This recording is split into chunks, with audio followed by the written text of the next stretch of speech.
Hey guys, welcome to a very exciting game on a very boring and a dull Monday. This game is played between Alexander Grischuk and Duda Krzysztof, and Alexander has the white pieces, Duda has the black pieces, and the game was played in the Hamburg Grand Prix tournament of 2019. So let's just get into the game. You have d4 as an opening by Alexander Grischuk and knight to f6 in response, pretty standard response.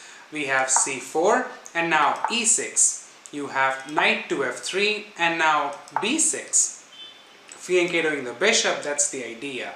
You have g3, again fianchettoing this bishop as well, and now bishop to a6. Not really trying to capture this diagonal, but instead now that Duda knows that white is going to contest by putting his bishop on this wonderful diagonal, he puts his bishop on this diagonal instead. So pretty crazy moves, and I remember during the post-match interview, Alexander Grischuk said about Duda that he plays a pretty crazy openings, and he plays like an old computer, just the openings, but when it comes to the middle and the end games, he is pretty amazing, and he creates positions out of nowhere. So it was a compliment. So you have b3 and you simply get bishop to b4 with a check, immediately asking which piece do you want to put in between this king and or even this piece between the king and the check. You have bishop to d2 and now bishop to e7, retreating with the bishop. Now you have bishop to g2, trying to fianchetto the bishop. Now you have d5 and now castles by both sides. You have knight to e5 and c6. This is a completely fine move, c6. Also another move that is possible was c5. Then you would get bishop to c3. You have bishop to b7. Going back with the bishop and now controlling this diagonal as well. You have knight to d2, knight to a6 and rook to c1. Completely fine position. But none of this was played. You have, after knight to e5, you have c6, not really pushing c5, but playing a waiting move. And now you even get bishop to c3. You have knight f to d7, attacking this knight and asking, do you want to keep this knight there or do you want to move it? And you have knight to d3, moving the knight. You have d takes c4 and now knight to b4. Attacking this bishop, but giving up a pawn and sacrificing. The Alexander Grischuk decides to sacrifice a pawn. So you have c takes b3, Duda accepts the sacrifice, and believe it or not, this is a completely equal position even after that sacrifice. You have knight takes a6, knight takes a6, bishop takes c6, rook to b8.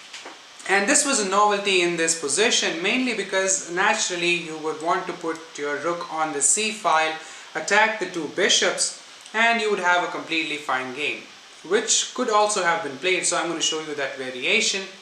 Rook to c8. And naturally you would think white is going to play bishop to b7, attack your knight and your rook as well, which is again fine. You don't really have to worry, because currently white is up a pawn.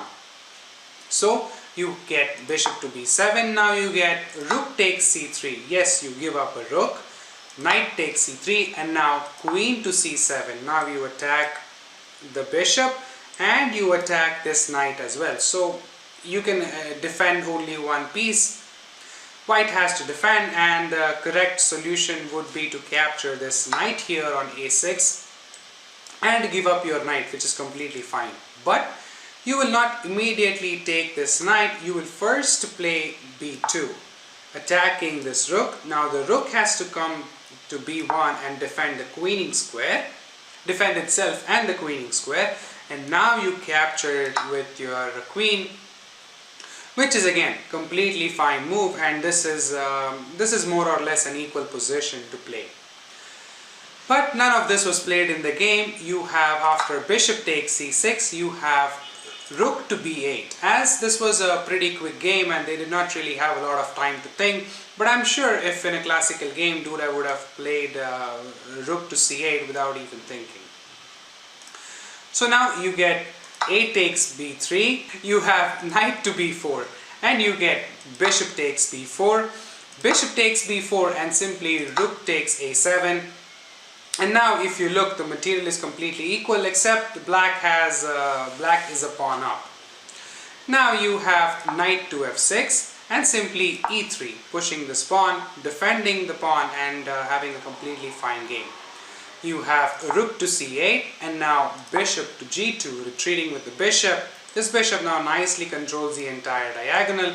Black doesn't really have a light square bishop to contest, so this is going to become a pretty attacking piece soon.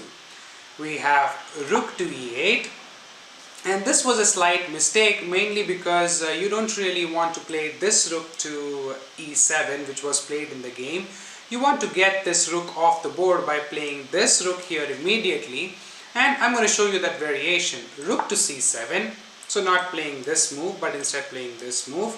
And if you captures, that wouldn't really be good, mainly because then you activate your queen, and it's a slight advantage for white, but white doesn't really gain anything by giving up the rook, even though it was on the 7th rank. So after you play rook to a4 instead, now you attack this bishop, and the bishop simply retreats and it goes to e7. You can even have queen to e2, and a completely fine game is possible from here on. But this was not played in the game. What was played was after bishop to g2, you have rook to e8, this move. And now you get knight to d2, rook to e7. Now the idea is that after this rook is captured, you're going to bring the bishop back to e7, which was kind of played in the previous position. You have rook takes e7, bishop takes e7, and now knight to c4. Slowly but surely this knight is attacking and coming into the attack, coming into black's territory. You have bishop to f8, and now simply queen to a1, controlling the second open file. This open file is nicely protected by this knight, which is on the c file, which is completely fine. You have b5, and trying to get this knight which is blocking the c file, you get knight to e5. And now queen to b6. You have rook to c1, contesting the c file as well, and now simply rook takes c1 with a check. You get queen takes c1, and now queen to a7, controlling this a file, and white is controlling the open c file. So you have queen to c8, now blocking this bishop from developing. So first you have to get some piece to defend, another piece to defend this bishop, and only then make sure that your king has some breathing space, and only then can you move this bishop. So for now it's kind of stuck, and you get b4. And again, for black as well, you can put this queen here on a1. You have to defend with the bishop. Black can do the same thing as well, but black doesn't really gain anything out of it, because this knight is much powerful in this position, and this knight is pretty much stuck here guarding this important d7 square. Now you have bishop to b7, not allowing this queen to also protect or defend this d7 square, and simply queen to a1 check, king to g2, and queen to a5. Now you have bishop to c6, and simply queen to a7, again defending this d7 square. You have bishop to e8, and now knight takes e8. This was the only move that was possible, and finally knight to d7. And this was the final position on the board, as Duda realized there was nothing he could do, and he had to resign. So he resigned the position, even though he is one piece, even though white is a couple of pieces, couple of points up, couple of pieces up, even though white is a piece down, but these two pieces are basically useless, and this queen cannot really come to defend any of these pieces. So here is what would have followed. You have queen to a5. And by the way, this was the final position as Duda resigned and Alexander Grischuk won an amazing game, amazing attacking game. But I'm just going to show you what would have happened if the game would have continued. You have queen to a5 and now queen takes e8. You have to give up this knight. There is nothing you could have done, because then the queen would have simply captured this bishop and it would have been checkmate. You have queen to d5 with a check, king to f1, queen to d6, now supporting this bishop and not allowing any checkmate ideas on this f8 square. You have e4, pushing the pawn further, now trying to create a threat by pushing this pawn even further into the e5 square. You have e5, not allowing any of the pawn pushing, but you simply get knight takes e5, queen to a6 with a check, king to g2, queen to f6, and now knight to c6. Again, going after this pawn and also defending your pawn. You have queen to e6, and finally queen takes e6, f takes e6, and now not really capturing, although you cannot capture because this piece is being defended nicely by the bishop, but simply knight to d8, attacking this pawn, and you have to push the pawn further in order to defend it, so e5 is played. You have d takes e5 and simply bishop to e7. You have knight to c6 and bishop to f8. And this is where I wanted to stop, mainly because there is nothing much black can do in this position. It's a slow death for black. You can march up your king. You can capture this pawn and simply march up this pawn to get a queen into the game. You are up 1, 2, 3, 4 pawns, and this is completely winning for white. So back in this position on move 32, Duda resigned and Grischuk won an amazing game. With this win, actually I prepared some standings. So with this win, and these standings are taken from chess.com, I do not own them, nor will I ever claim that I own them. If you can see, Grischuk is #1 player and he is almost guaranteed the candidate spot, which is pretty amazing because he has been playing pretty amazing chess as well.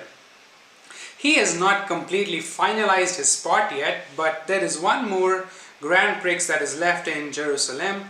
Once that is done, he is definitely going to get that spot. As you can see, Grischuk is #1. He's leading with 20 points, behind whom there is Maxime Vachier-Lagrave, and he has 13 points. So basically 7 points ahead is Grischuk than anybody else. The third place is Shakir Mamajaro. Then you have Ian Nepomici, you have Christopher Duda, you have Dobov, you have Wojcicki, you have Swidler, So, Nakamura, Topolov, Yu Yangi, and all those people that follow. But anyways, these two are the most important players. Even Mamajaro can qualify if he wins all the games, and it's pretty crazy how it's structured. But Grischuk is almost assured to get the candidate spot, so pretty amazing, and congrats to him. And that's all from this video. I hope you guys enjoyed it. I would like to thank all my subscribers for subscribing to the channel. I greatly appreciate your support. If you have any questions, comments or concerns, please let me know in the comments section below. Thank you for watching. Namaste. See you next time.